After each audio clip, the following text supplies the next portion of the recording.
I am Stephanie Peters from Orlando, Florida, and I'm going to be reading from Harry Potter because it is one of the most beloved and books of my generation, and I absolutely adore the series. The Boy Who Lived.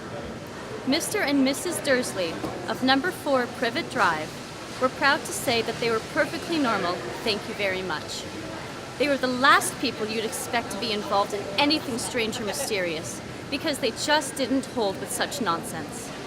Mr. Dursley was the director of a firm called Grunnings, which made drills. He was a big, beefy man with hardly any neck, although he did have a very large mustache. Mrs. Dursley was thin and blonde and had nearly twice the usual amount of neck, which came in very useful as she spent so much of her time craning over garden fences, spying on the neighbors. The Dursleys had a small son called Dudley, and in their opinion, there was no finer boy anywhere. The Dursleys had everything they wanted, but they also had a secret, and their greatest fear was that someone would discover it. They didn't think they could bear it if anyone found out about the Potters. Mrs. Potter was Mrs. Dursley's sister, but they hadn't met for several years.